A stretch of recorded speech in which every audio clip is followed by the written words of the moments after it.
Bonjour, bonjour à vous frères et sœurs. Nous sommes le vendredi 27 janvier 2023. Vendredi 27 janvier 2023. Alors on va parler d'un thème important. Le thème, c'est la foi est une relation personnelle avec Dieu. La foi est une relation personnelle avec Dieu. C'est le thème aujourd'hui. On doit avoir la foi en Dieu. On doit croire en ses promesses. On doit croire à sa parole. On doit croire à ce qu'il nous réserve. On doit croire en ses visions lorsque le Seigneur nous parle. On doit établir notre propre relation avec le Seigneur. La foi, c'est une relation qui est personnelle avant toute chose, contrairement à ce qu'on pense.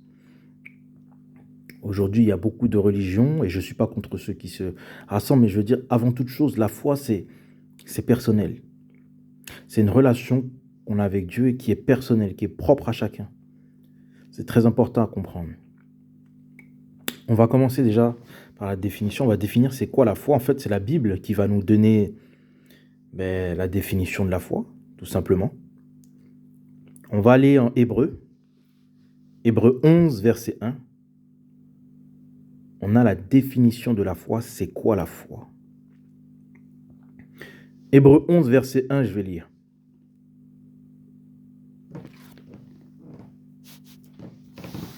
La foi est la substance de choses qu'on espère, une conviction de celles qu'on ne voit pas.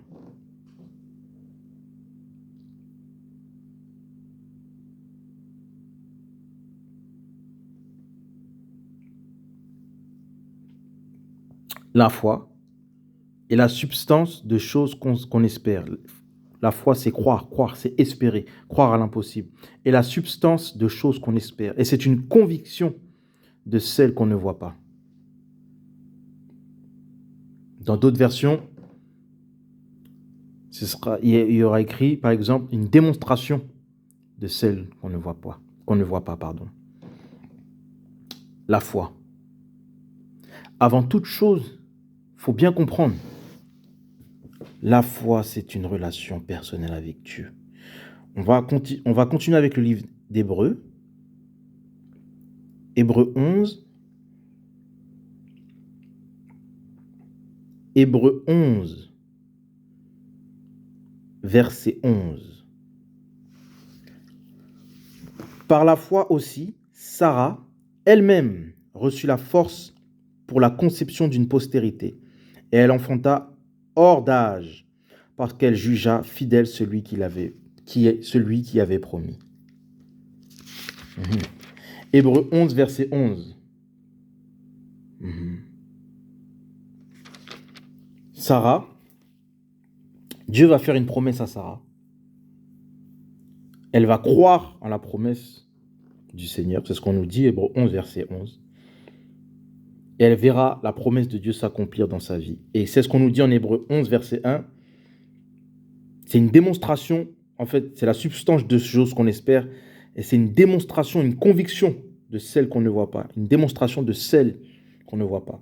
Et on finira par le voir, par obtenir ce qu'on désire. C'est ça la foi.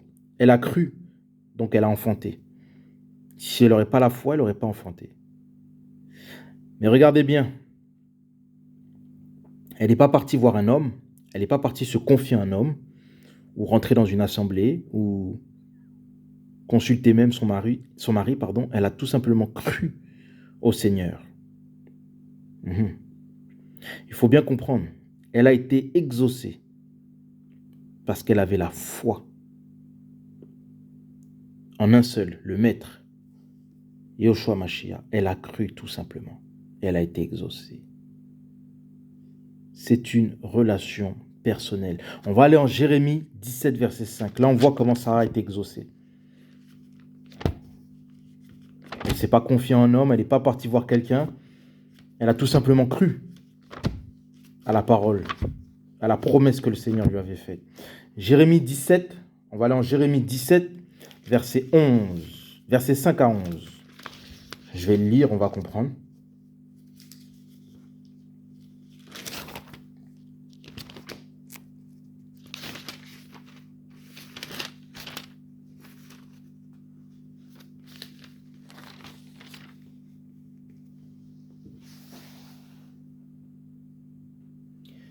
Jérémie 17, verset 5 à 11. Ainsi parle Yahvé. Maudit soit l'homme fort qui se confie dans l'homme qui fait de la chair sa force et dont le cœur se détourne de Yahvé. Car il sera comme un arbre dépouillé dans la région aride, il ne verra pas venir le bonheur, mais il habitera dans les lieux brûlés du désert sur une terre salée et inhabitable. Béni soit l'homme fort qui se confie en Yahvé et dont Yahvé est l'espérance, comme Sarah, elle a cru. Car il sera comme un arbre planté près des eaux et qui étend ses racines le long des eaux courantes. Quand la chaleur viendra, il ne s'en apercevra pas et sa feuille restera verte.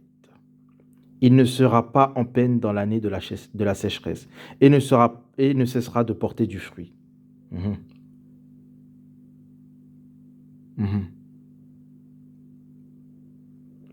On reprend Jérémie 17, versets 5 à 11. Maudit soit, alors, je répète, ainsi par Yahvé, maudit soit l'homme qui se confie dans l'homme, qui fait de la chair sa force et dont le cœur se détourne de Yahvé. Voilà, la Bible nous avertit, Jérémie 17, verset 5. On n'a pas à se confier dans les hommes. C'est ce que je disais la dernière fois. C'est vrai que quand on démarre dans la vie chrétienne, ça peut arriver, voilà, qu'on a besoin de conseils. Mais tout au long de notre vie chrétienne, on ne peut pas rester à ce même niveau. On ne peut pas se confier dans les hommes. On doit se confier en Dieu. Maudit soit l'homme, on nous dit clairement. Jérémie 17, verset 5, qui s'appuie sur un homme comme lui, qu'il soit vrai ou qu'il soit faux, qu'il soit bon. Luc 18, verset 18, aucun homme n'est bon. C'est ça la vérité. On va aller en Ézéchiel 3, verset 24 à 25. Regardez, Sarah, elle a cru, elle a été exaucée, c'est tout. Elle n'est pas partie voir les hommes. C'est une relation personnelle. Dieu ne veut pas qu'on se confie dans les hommes. C'est ça le Jérémie 17, verset 5. Il ne veut pas. Malheur à ceux qui se confient dans l'homme. Ézéchiel 3, verset 24 à 25. On va prendre encore d'autres passages.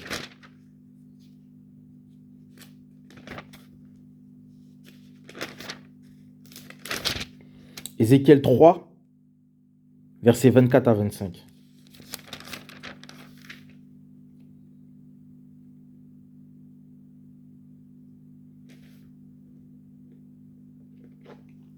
Dieu va annoncer une prophétie au prophète Ézéchiel. Regardez ce que Dieu va lui dire. On va comprendre.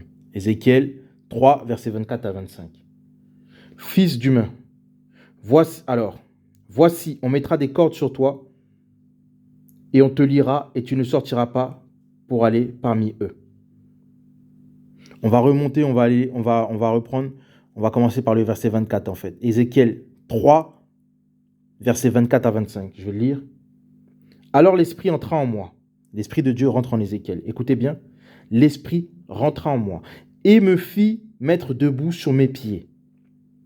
Ok. Il me parla et dit, écoutez ce que Dieu va dire à Ézéchiel. Entre et enferme-toi dans ta maison. Il va lui annoncer une prophétie. L'Esprit de Dieu va saisir Ézéchiel. Il va lui annoncer une prophétie. Pour lui annoncer cette prophétie, il lui dit, entre et enferme-toi dans ta maison. Enferme-toi dans ta maison. On est dans l'Ancien Testament, Dieu parle à Ézéchiel. On va aller en Matthieu 6, versets 6 à 7. On va comprendre.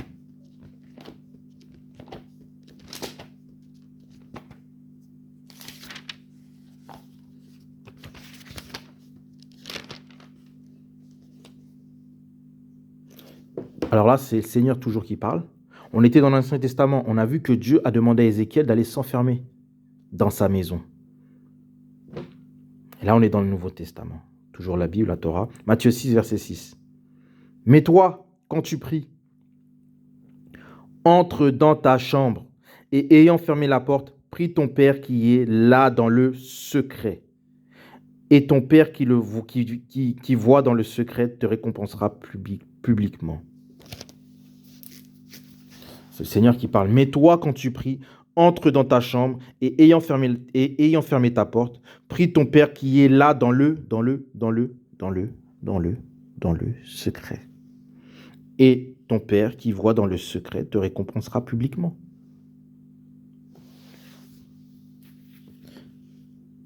Là, on a vu 2 passages où Dieu nous demande de s'enfermer pour le prier dans le secret. La foi, c'est une relation personnelle avec Dieu.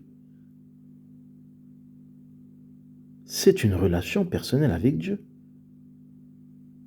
On a vu que Sarah, elle a tout simplement cru, elle a été exaucée, mais elle n'a pas fait confiance aux hommes, elle n'est pas partie voir les hommes, elle ne s'est pas appuyée sur la chair.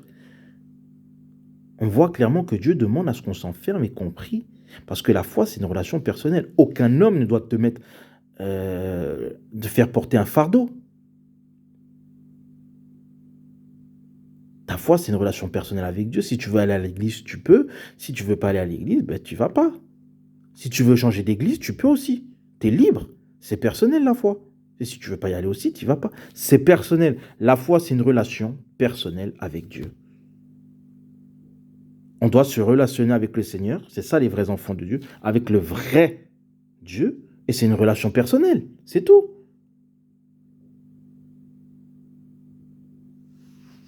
C'est ce qu'il faut comprendre. C'est important. C'est une relation personnelle. C'est pas aux hommes de nous dire comment quoi faire, comment prier, comment... Voilà. Si c'est les hommes qui nous disent comment marcher dans notre foi pour rentrer en communion avec Dieu, c'est qu'il y a un problème. On n'est pas avec Dieu. C'est à Dieu lui-même de nous enseigner, c'est à Dieu lui-même de nous dire comment faire. C'est au Seigneur Yeshua Mashiach de nous enseigner, de nous dire quoi faire, comment nous comporter, comment... Voilà, c'est au Maître. C'est ça la foi. C'est ce qu'il faut comprendre. C'est une relation personnelle. Personne ne doit te l'imposer. Ben oui, on doit pas te dire comment faire. Le pasteur des pasteurs, c'est le Seigneur.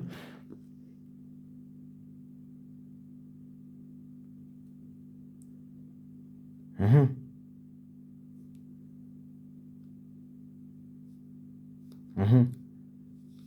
faut comprendre.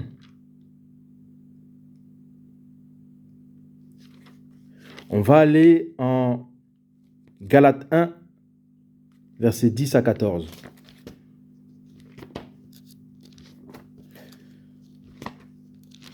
Galates 1, versets 10 à 14. On va prendre le livre de Galates, on va comprendre.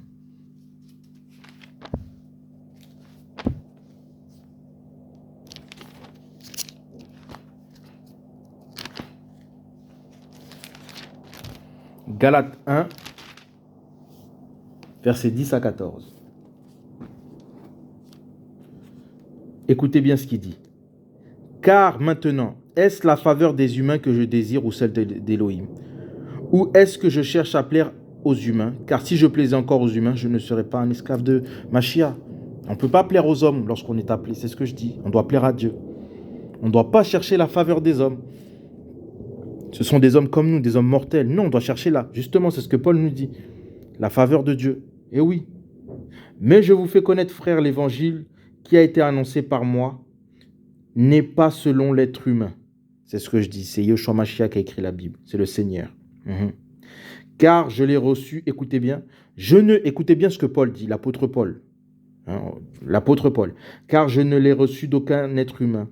Personne ne me l'a enseigné, mais par le moyen de la révélation de Yeshua Mashiach. C'est Paul qui parle. La foi, c'est une relation personnelle. Écoutez ce qu'il dit.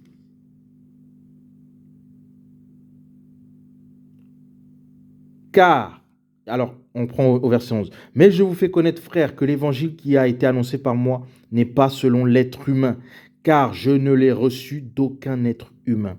Écoutez bien ce qu'il dit. Personne ne me l'a enseigné. Personne n'a enseigné l'apôtre Paul. C'est qui est-ce qu'il enseignait? Mais par le moyen de la révélation de Yeshua Mashiach. C'est le maître qui l'a enseigné. Voilà, c'est ça la foi. C'est une relation personnelle. Tous les écrits de Paul qu'on a dans le Nouveau Testament, tous ces écrits, c'est pas un être humain qui l'a enseigné, c'est pas un pasteur. C'est le Seigneur Yeshua Mashiach qui l'a enseigné lui-même. Voilà ce qu'il faut comprendre. C'est ça la foi. C'est ça la foi. Tu dois comprendre que c'est une relation personnelle avec Dieu. C'est à Dieu de te dire quoi faire, comment faire. Paul le dit lui-même, il a été enseigné par Dieu lui-même. On doit comprendre ça. On cherche un pasteur, on cherche à se confier en quelqu'un, on veut parler de nos problèmes, on demande aux gens de prier pour nous. C'est vrai quand on démarre, oui, mais à la longue, non. On doit devenir des êtres matures et comprendre qu'on doit se relationner personnellement avec le Seigneur. C'est ça la foi. Paul, on le voit, il a été enseigné par personne. Regardez ce qu'on nous dit en Actes des Apôtres 17, verset 24. L'Élohim qui a fait le monde et toutes les choses qui y sont, lui qui est le Seigneur du ciel et de la terre, n'habite pas dans les temples. N'habite pas dans des temples faits de mains d'hommes. N'habite pas dans les temples faits de mains d'hommes. Voilà. On n'est pas obligé d'aller à l'église, c'est ce qu'on nous dit. Là, ici, c'est Paul qui parle qui prêche à Athènes. Voilà. Il nous dit clairement. Dieu est partout, il est en nous. Et oui. On doit comprendre ça. C'est personnel. C'est personnel la foi, c'est personnel. On ne doit pas te l'imposer. On ne doit pas te dire aussi comment quoi faire. C'est à toi de chercher ta position, ton destin, ton appel. Et c'est une relation propre et personnelle avec le Seigneur. Voilà. Il faut comprendre. Là, Paul, là, on va aller encore en Actes des Apôtres, on va prendre encore un passage. Actes des Apôtres 5, verset 29. Là, c'est Pierre qui parle et qui répond, il dit, mais Pierre et les autres apôtres répondent et disent, il faut obéir à Elohim plutôt qu'aux humains. Voilà, il faut obéir à Dieu. Voilà. Il faut chercher la présence de Dieu, il faut obéir à Dieu. C'est ça la vérité. C'est ça la foi. Il ne faut pas chercher les hommes, ni les pasteurs, ni... Non. C'est personnel. C'est personnel. C'est une relation qui est personnelle. Il demande à ce qu'on s'enferme dans notre chambre et qu'on le prie dans le secret. Dans le secret. Voilà, c'est une relation personnelle. C'est ça la foi. Il faut comprendre.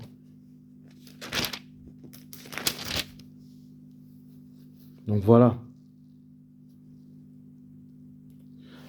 Donc le thème aujourd'hui, la foi est une relation personnelle. On doit comprendre que chaque être humain a un destin différent, un appel différent. Nous n'avons pas tous le même appel. Pour répondre à cet appel, il faut qu'on se relationne avec Dieu dans le secret. La foi est une relation personnelle, dans le secret, comme dans les passages qu'on a vus. Paul, on l'a vu que lui-même, il a été enseigné par le Seigneur lui-même. Ce n'est pas un homme qui a enseigné Paul. On doit chercher la présence de Dieu, on doit chercher sa face, on doit prier et lui demander ce qu'il veut pour nous. Voilà, quelle est la mission pour laquelle il nous a envoyés sur terre parce que nous sommes des missionnaires. Voilà, c'est ça la foi. C'est une relation personnelle avec Dieu. Il faut comprendre ça. Elle ne doit pas être imposée par des hommes. On ne doit pas te dire comment faire, comment t'habiller, où aller. Non, c'est personnel. Il faut comprendre ça. C'était le thème aujourd'hui. La foi est une relation personnelle avec Dieu. Bonne journée.